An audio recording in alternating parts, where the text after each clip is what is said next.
Ma'am, my boss wants to know why your children are sleeping in a parking lot at 2 o'clock in the morning. Emily Carter's eyes flew open the second she heard the knock against the fogged-up car window. Her heart pounded so hard she thought it might wake the kids sleeping beside her. Outside, rain poured across the empty grocery store parking lot in long silver streaks, bouncing off the cracked pavement under the dim yellow lights. For one terrifying second, she thought it was security coming to force them out again. She quickly pulled the old gray blanket higher over little Sophie, who was curled against her chest with flushed cheeks and a fever that had been getting worse since sunset. Noah and Lily slept in the back seat beneath a pile of jackets and hoodies that smelled faintly like gasoline and French fries. Emily wiped the condensation from the window with her sleeve and saw a man standing under a black umbrella. He looked completely out of place in that parking lot. Dark suit, leather gloves, calm expression. The kind of man who belonged outside luxury hotels, not next to a dented 2008 Honda Civic with 3 sleeping kids inside. Emily cracked the window barely half an inch. Cold rain-scented air slipped into the car immediately. "I'm sorry," she whispered quickly. "We'll leave." The man shook his head. "You don't need to leave."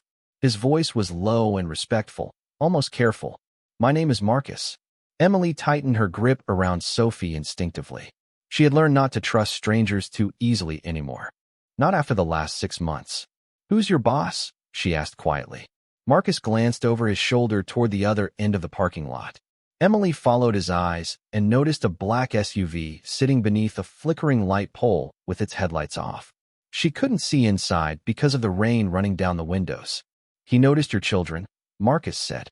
"He asked if they've eaten tonight." Emily felt embarrassment rush through her entire body. Her stomach twisted painfully because the truth was no, not really.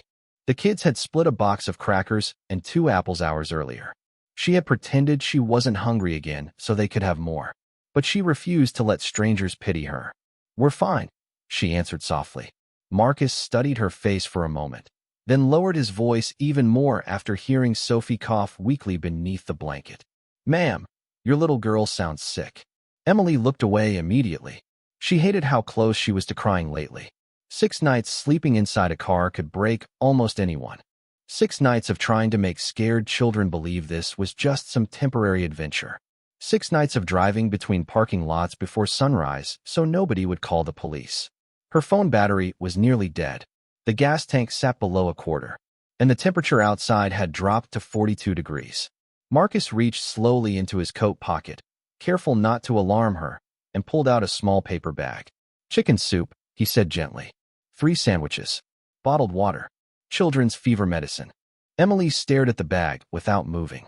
The smell of warm food instantly filled the cold air inside the car. In the back seat, Noah shifted in his sleep. "Mom," he mumbled weakly. "Is it morning?" Emily swallowed hard before answering. "Not yet, baby." Marcus placed the bag carefully beside the cracked window. "My boss would also like to pay for a hotel room tonight." Emily immediately shook her head. No, Marcus seemed unsurprised by the answer. "You don't even know the conditions," he said quietly. Emily looked directly at him for the first time. "That's exactly why I said no." For the first time, Marcus smiled slightly. Not mockingly, almost sadly. Then he glanced back toward the SUV again. And inside that dark vehicle, someone was still watching her family through the rain. Emily stared at the bag of food beside the window while rain hammered the roof of the Honda hard enough to drown out almost every other sound in the parking lot. For a moment, nobody spoke. Sophie whimpered softly against her chest, her tiny face warm with fever, and Emily brushed damp blonde hair away from the little girl's forehead. She could feel Marcus waiting patiently outside the car, not pushing, not demanding, just standing there beneath the umbrella, as if he somehow understood exactly how dangerous kindness could feel when life had already betrayed you too many times. Emily finally reached for the paper bag with slow, hesitant fingers. The heat from the soup container nearly made her emotional all over again. It had been days since she had touched real hot food. "Thank you," she whispered quietly. Marcus nodded once. "There is a 24-hour pharmacy 2 miles from here," he said. "The medicine inside should help reduce her fever until morning." Emily looked at the bottle inside the bag and swallowed hard. Whoever this mysterious man in the SUV was, he had noticed details most people ignored. Most people looked straight through families like hers now. To them, she was another tired woman parked in the wrong place. Another problem nobody wanted too close to their comfortable lives. But 6 months ago, Emily Carter had not been sleeping in parking lots. 6 months ago, she still believed hard work could protect a family. She had worked front desk reception at a dental office in Columbus, Ohio. It was not glamorous, but it paid enough for rent, groceries, daycare, and Friday pizza nights with the kids. Lily used to help set the table while Noah danced around the kitchen pretending the broom was a guitar. Sophie was still learning how to say complete sentences back then. Their apartment had been small, but warm, safe, normal. Then the medical bills started after Sophie developed severe pneumonia during winter. Emily missed shifts at work staying home with her daughter, and eventually the office replaced her with someone who could work full-time hours consistently. She drained her savings within weeks, trying to keep everything together. Then came the eviction notice taped to her apartment door. 30 days to leave. Emily remembered standing there frozen in the hallway while Lily quietly asked if they were moving to a bigger place. She had smiled for her daughter, even while her chest felt like it was collapsing inside. She never told the children how terrified she truly was. She sold furniture first, then jewelry from her grandmother, then almost everything else that would not fit inside the Honda. But rent prices kept climbing, and every application required deposits she could not afford anymore. Shelters were overcrowded. Some did not allow boys over a certain age. Others had waiting lists stretching for weeks. Emily refused to split her children apart, so she made the impossible choice to keep them together inside the car until she found something better. At first, she told the kids it was temporary. Just one night. Then another. Then 6. 6 nights of brushing teeth in gas station bathrooms. 6 mornings of driving away before sunrise so employees would not complain. 6 nights pretending she was not terrified every time a stranger walked too close to the windows. Marcus suddenly spoke again, gently pulling her back to the present. My boss asked me something else. Emily looked up carefully. What? Marcus hesitated for a brief second. He wants to know why a woman who clearly loves her children this much is completely alone tonight. Emily felt her throat tighten instantly. Because the truth was complicated. Painfully complicated. And somewhere inside the black SUV parked across the rain-soaked lot, a man she had never met before was beginning to realize her story was much bigger than homelessness. Emily lowered her eyes the second Marcus asked why she was alone because she already knew there was no short answer to that question. Rain continued sliding down the windows while the parking lot lights reflected across the wet pavement like broken gold streaks. Inside the Honda, the warm smell of soup slowly filled the freezing air, and for the first time in days, the children looked peaceful instead of scared. Lily stirred awake first in the back seat, rubbing her sleepy eyes. The 10-year-old blinked toward Marcus standing outside the car and immediately sat up straighter. Mom? She whispered nervously. Emily forced a calm smile. It is okay, sweetheart. Lily noticed the food bag immediately. Her eyes widened with surprise before she quickly looked away, almost embarrassed to seem excited. That small reaction alone nearly broke Emily's heart. Children should never learn how to hide hunger that young. Marcus stepped back respectfully to give them space, while Emily handed sandwiches to Lily and Noah, who had also woken up. The little boy devoured half his sandwich within seconds before slowing down, remembering his manners. Thank you. Noah called softly toward the cracked window. Marcus nodded politely. You are very welcome, buddy. Sophie remained asleep against Emily's chest, breathing unevenly from the fever. Emily carefully opened the medicine bottle and checked the dosage instructions under the dim overhead light. Her hands trembled slightly from exhaustion. She had barely slept more than a few hours total all week. Every strange sound outside the car jolted her awake instantly now. Every pair of footsteps made her fear somebody would force them to leave again. Marcus finally spoke once more. You do not have to tell me anything you do not want to. Emily looked toward the dark SUV at the far end of the lot. Whoever sat inside had not moved once. She still could not see the person clearly through the rain-covered glass. Just a faint silhouette in the back seat. Watching quietly. Waiting. Their father left almost a year ago, Emily admitted softly after several long seconds. At first he promised he would still help with the bills. Then the call stopped. She hated how small her voice sounded saying it aloud. I tried to keep everything normal for the kids. I thought if I worked harder, Maybe I could fix it before they noticed how bad things were getting. Marcus listened without interrupting. But things kept getting worse, Emily continued. The rent went up. Sophie got sick. Then my car needed repairs. Every time I solved one problem, two more showed up. She glanced down at her sleeping daughter and gently kissed the top of her head. I never imagined we would end up like this. Across the parking lot, inside the SUV, Alexander Hayes sat silently while listening through the slightly lowered divider window between himself and the driver. The glow from the dashboard faintly illuminated his face as rain tapped against the tinted glass. He had noticed the family nearly 40 minutes earlier while leaving a charity dinner downtown. At first, he assumed the car was abandoned. Then he saw movement inside. A little girl pressing her hand against the fogged window. Something about it had stopped him cold. Alexander had spent most of his adult life surrounded by people who hid suffering behind polished smiles and expensive clothing.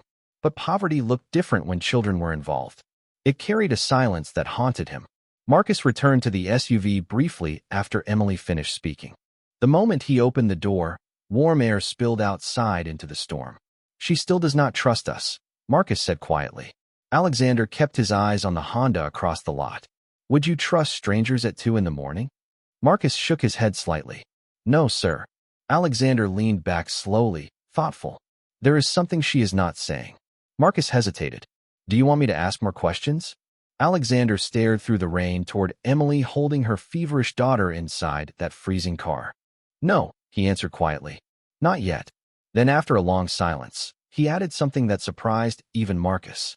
But do not leave them alone tonight. Marcus stepped back slightly, keeping the umbrella steady over himself, while letting the rain fall more heavily across the Honda to mask the soft sounds of the children stirring inside.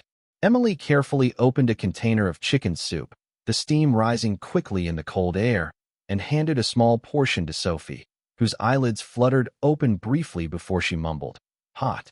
"Mommy." Emily smiled weakly, her voice barely above a whisper as she encouraged her daughter to sip the warm broth.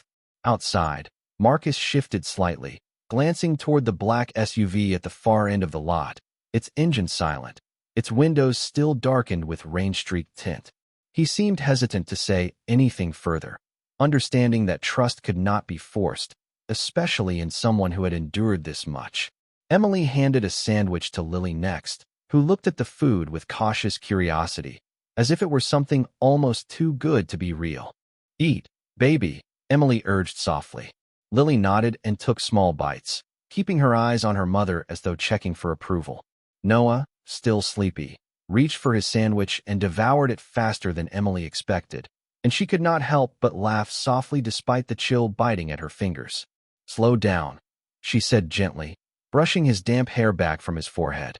Marcus adjusted the umbrella again, glancing at Emily with a look that was both patient and quietly concerned. He knew the family story was bigger than any words spoken in the rain. The faint glow of the SUV's dashboard illuminated Alexander Hayes' face, and he leaned forward slightly, his eyes fixed on the Honda. The man had been observing quietly, not wishing to startle the woman or her children, but every detail of their situation pressed on him. He noticed how carefully Emily measured the soup for each child, how she held Sophie close to her chest, and how her eyes flicked nervously toward the lot exit, wary of anyone passing by. Alexander had seen wealth change lives before, but witnessing endurance like this, quiet dignity in the face of hardship, stirred something far deeper. He remembered long nights of his own childhood, nights when warmth and safety were uncertain, and he felt a connection he could not ignore. Emily glanced toward Marcus again, unsure if she should ask questions or simply let the moment pass. But Marcus only gave a subtle nod, reassuring her with the smallest gesture that help had already begun. The children finished their small portions of food, and Emily folded the empty containers neatly, placing them aside for disposal. She rubbed Sophie's back as the little girl settled back against her chest, eyelids drooping once more. "It is okay," Emily whispered, trying to soothe the feverish child, and for a fleeting second, she allowed herself to breathe, feeling the weight of total exhaustion pressing down on her body. Marcus remained outside, hands in his coat pockets now, and spoke in a low voice. "We found a nearby hotel. It is open 24 hours. A room is ready for tonight, warm and safe. You do not have to leave the car. Emily hesitated, her instinct to refuse immediately battling with the undeniable reality that the children needed warmth, food, and sleep in a proper bed. She looked at Sophie, then Noah and Lily, their small faces serene despite the storm outside, and finally glanced toward the dark SUV again. A silent understanding passed in that moment. Emily realized she did not have to solve everything alone tonight. Someone was watching, someone was willing to help, and perhaps, just for tonight, she could accept it without fear. Marcus tilted his head slightly, signaling that he would respect her decision, but gently waiting for her to act. Emily took a deep breath, her hands still on Sophie, and nodded slowly, a small sign of trust, as if admitting that even in the hardest moments, help could arrive in unexpected ways, sometimes silently, sometimes from strangers who understood enough to act without expectation.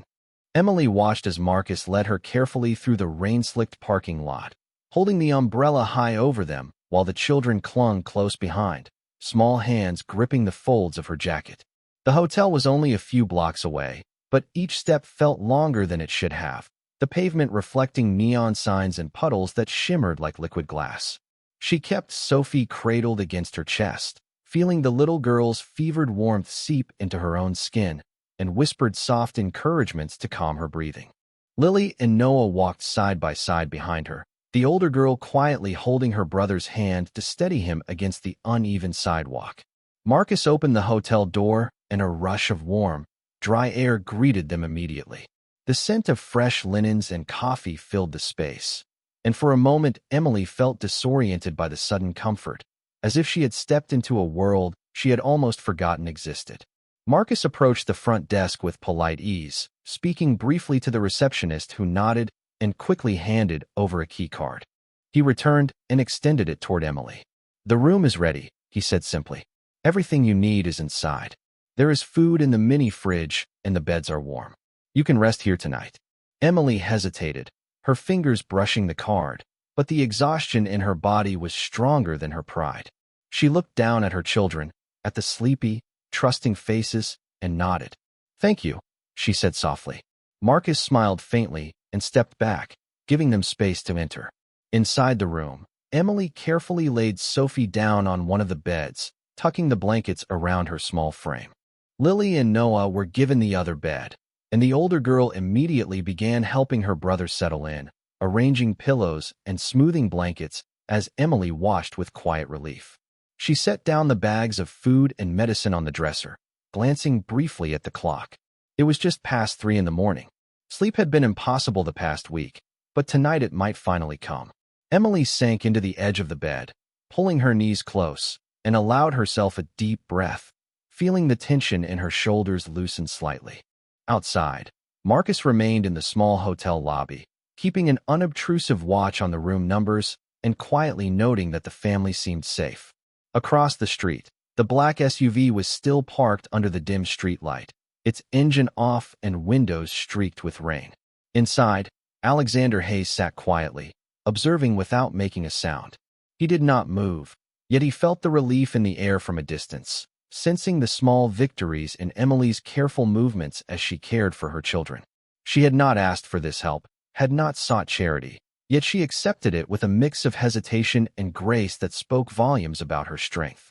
Alexander allowed himself a faint nod, appreciating the dignity with which she carried herself even under extreme circumstances. Marcus finally stepped away from the lobby desk and returned to the SUV to report quietly, his voice barely audible to Alexander over the rain. "They are inside. Warm. Safe for the night." Alexander exhaled slowly, his hands resting on the steering wheel as he allowed a rare moment of satisfaction to wash over him. He knew the long journey for Emily and her children was far from over, but tonight, in this small but significant way, the weight had lifted slightly, and that was enough for now. Emily sat on the bed, brushing damp hair from her forehead and listening to the soft breathing of her children, a fragile smile crossing her face for the first time in nearly a week, knowing that for just one night, the world outside the storm had softened enough for them to rest. Emily woke suddenly just after sunrise, her body tensing from instinct before she remembered where she was. Soft morning light filtered through the hotel curtains, casting pale gold across the blankets where Noah and Lily still slept peacefully. Sophie lay beside her, breathing easier now, her fever noticeably lower after the medicine. For several quiet seconds, Emily simply sat there staring at her children, almost unable to believe they had slept through the entire night without fear, without cold air creeping through cracked windows, without strange footsteps outside the car. The silence felt unfamiliar after days of constant anxiety. She slowly stood from the bed, careful not to wake the kids, and walked toward the small window overlooking the parking lot below. Her Honda still sat near the far corner, rainwater glistening across the windshield under the gray morning sky. But the black SUV from the night before was gone. Emily folded her arms tightly across herself, unsure why that disappointed her slightly. Part of her still wondered who had been inside that vehicle, quietly watching her family through the storm.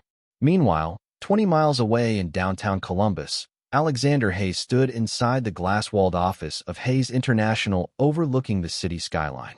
Employees moved quickly across the polished floors outside his office, carrying tablets and coffee cups while morning meetings filled the building with controlled chaos. Yet Alexander barely noticed any of it. His thoughts remained fixed on the woman and children from the parking lot. Marcus entered quietly carrying 2 coffees and placed one on the desk without speaking at first.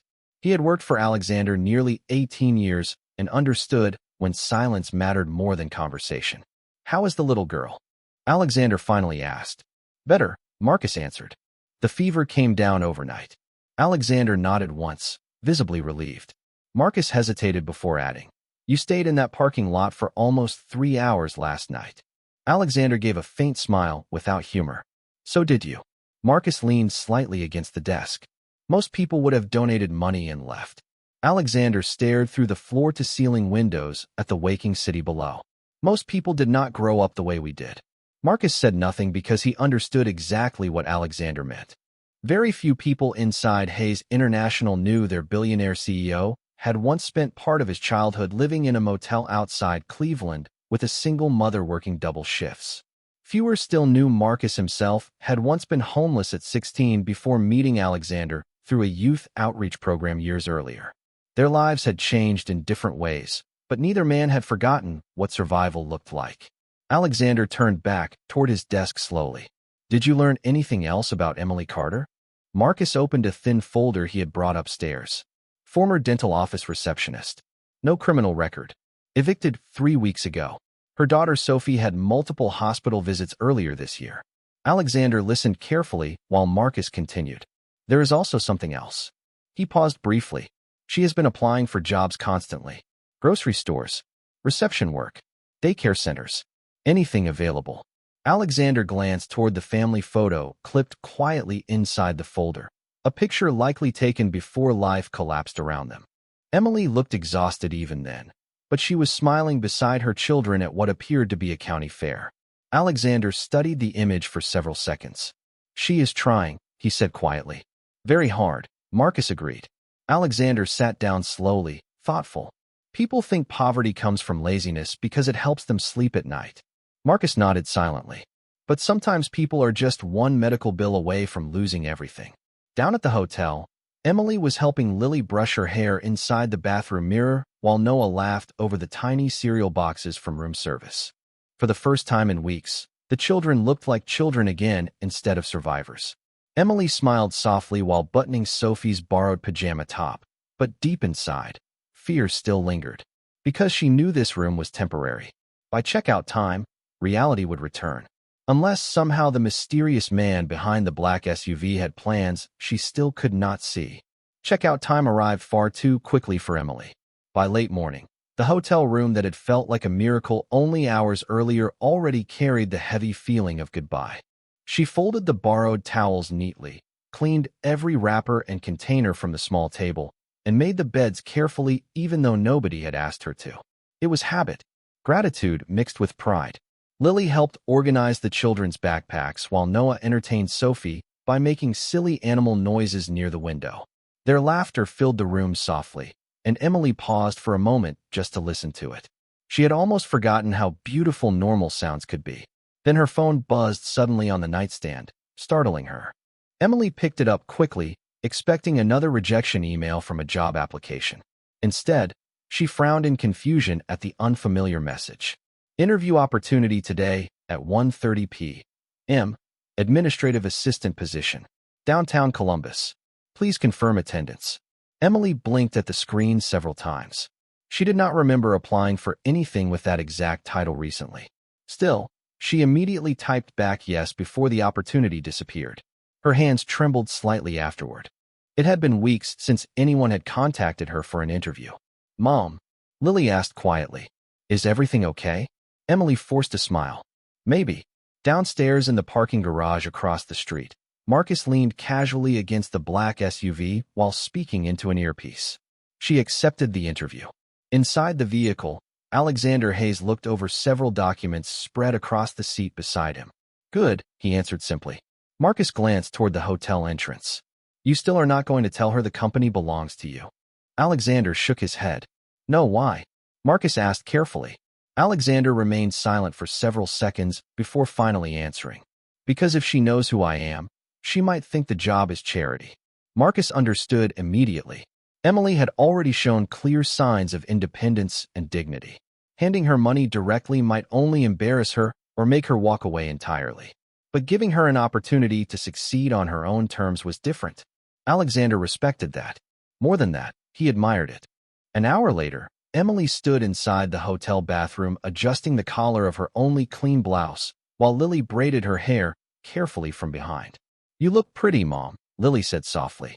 Emily smiled at her daughter through the mirror. "Thank you, sweetheart." The truth was she still looked exhausted. The faint shadows beneath her eyes remained impossible to hide completely, and stress had thinned her face over recent months. But for the first time in a long while, hope flickered quietly inside her chest.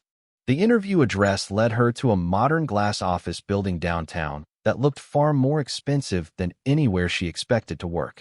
Emily parked carefully several blocks away because she did not want anyone seeing the condition of her Honda. She checked Sophie's temperature one more time before carrying her inside, while Noah and Lily followed close behind.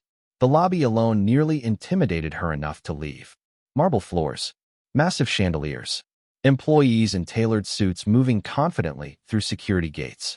Emily suddenly felt painfully aware of her worn shoes and old purse.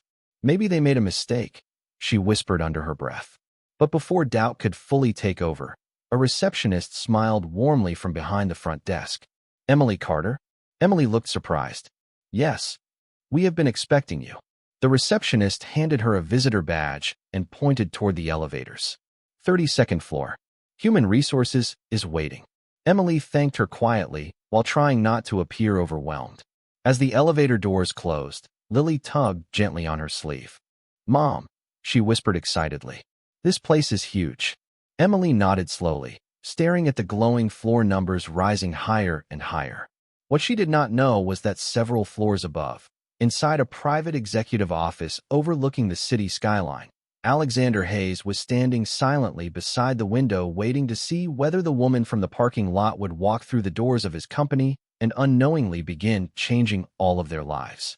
Emily stepped out of the elevator clutching Sophie against her hip while Noah and Lily stood close beside her, all three children staring wide-eyed at the enormous 32nd floor office lobby. Sunlight poured through massive glass windows overlooking downtown Columbus, reflecting across polished marble floors and sleek modern furniture that looked untouched by ordinary life. Emily tried not to let her nerves show, but her heartbeat quickened with every step. She had never been inside a building like this before. A smiling woman from Human Resources greeted her almost immediately. "Emily Carter, we are so glad you made it." Emily nodded politely, adjusting Sophie's blanket. "Thank you for seeing me." The woman introduced herself as Denise and led them through a quiet hallway lined with framed awards and company photographs. Noah slowed briefly beside one picture showing a group of executives standing together at a charity event. "Wow," he whispered softly. "That building looks like a castle." Emily gave a faint smile while gently guiding him forward, but her eyes caught something else in the photograph. One of the men standing in the center looked strangely familiar. Tall, dark suit, calm expression. Her stomach tightened for a split second before she dismissed the thought. Denise opened a conference room door and invited them inside. Fresh pastries, juice, and bottled water sat neatly arranged on a side table. Lily's eyes widened instantly. "You can help yourselves," Denise said warmly. Emily hesitated. "That is really not necessary." Denise smiled kindly. "Please. It is a long interview process." The children carefully approached the table while Emily sat down nervously at the far end of the conference room. She expected difficult questions about employment gaps and eviction records, but instead the interview felt surprisingly human. Denise asked about her experience handling schedules, customer communication, and office organization. Emily answered honestly, her confidence slowly returning the longer they spoke. She described years balancing work and motherhood simultaneously, coordinating appointments, managing patient concerns, and staying calm under pressure. By the end of the conversation, Denise looked genuinely impressed. "You have excellent experience," she admitted. Emily blinked in surprise. "Really?" "Absolutely." Denise leaned forward slightly. "Honestly, you are overqualified for the position." Emily looked down quietly, emotion tightening in her chest again. Nobody had spoken to her with respect like this in a very long time. Just as the interview seemed to conclude, Denise received a sudden message through her earpiece. Her expression shifted slightly before she stood. "There is one final step," she explained. "Our CEO would like to meet you personally." Emily froze. "The CEO?" Denise smiled. "He occasionally likes meeting potential employees himself." Emily's anxiety returned instantly. People like CEOs did not meet women who slept in Hondas with 3 children. Something about this suddenly felt unreal. Still, she followed Denise down another hallway toward a pair of enormous glass office doors overlooking the skyline. Noah squeezed Lily's hand nervously while Sophie rested sleepily against Emily's shoulder. Denise stopped outside the office entrance and gave a soft knock before opening the doors slowly. "Mr. Hayes," she announced politely. "Emily Carter is here." Emily stepped inside and immediately stopped walking. Her breath caught so sharply she almost forgot to move. Standing beside the massive floor-to-ceiling windows was the same man from the photograph downstairs. The same silhouette from the black SUV. The same calm presence hidden behind rain-covered glass in the parking lot. Alexander Hayes turned slowly to face her fully for the first time. Expensive suit. Silver watch. Steady eyes that immediately softened when they landed on Sophie asleep against her mother's shoulder. Emily stared at him in stunned silence, while realization crashed over her all at once. This was the mysterious man who had watched her family in the storm. The man who paid for the hotel room. The man behind the interview. The billionaire owner of the entire company. Emily instinctively took half a step backward, overwhelmed by the truth. But Alexander's voice remained gentle and calm as he finally spoke. "Ms. Carter," he said quietly, "I am glad your children slept somewhere warm last night." Emily stood frozen inside the executive office, still trying to process the impossible reality standing in front of her. Alexander Hayes did not look away from her the way wealthy people often did when confronted with struggle. He looked directly at her, calm and steady, without pity in his expression. That somehow made the moment even more overwhelming. Sophie stirred slightly against Emily's shoulder while Noah and Lily stared around the enormous office in silence. Emily finally found her voice. "You were there that night," she said quietly. Alexander nodded once. "Yes." Emily tightened her grip slightly around Sophie. "Why?" The question lingered heavily in the room. Alexander glanced briefly toward the city skyline beyond the windows before answering. "Because years ago, someone helped my mother when nobody else would." His voice remained controlled, but something emotional flickered beneath the surface. "And because I recognized the look on your children's faces." Emily lowered her eyes for a second, feeling emotion rise painfully in her throat again. Alexander stepped closer, though still giving her enough space to feel safe. "I did not arrange this interview because I felt sorry for you," he continued. "I arranged it because your qualifications deserved an opportunity." Emily looked at him carefully, searching for signs of dishonesty, but there were none. Only sincerity. "You read my file?" she asked softly. "Every page," Alexander admitted. "You kept applying for jobs, even while sleeping in your car. Most people would have stopped trying." Emily let out a small breath that almost sounded like a laugh. "I could not stop. My kids were watching me." For the first time, Alexander smiled faintly. "Exactly." 6 months later, snow drifted softly outside a small townhouse on a quiet Columbus street, while warm light glowed through the windows inside. Christmas music played low in the background as Noah chased Sophie through the living room, wearing red socks that slid across the hardwood floors. Lily sat at the kitchen counter finishing homework while Emily stirred soup on the stove, laughing more easily now than she had in years. Life still was not perfect. Bills still existed. Stress still appeared sometimes. But survival no longer consumed every second of the day. Emily had worked her way from administrative assistant to office operations coordinator at Hayes International faster than anyone expected. Not because of special treatment, but because she was genuinely exceptional at the job. She arrived early, stayed organized, and treated every person in the building with kindness and professionalism. Even Alexander noticed employees gravitating toward her naturally.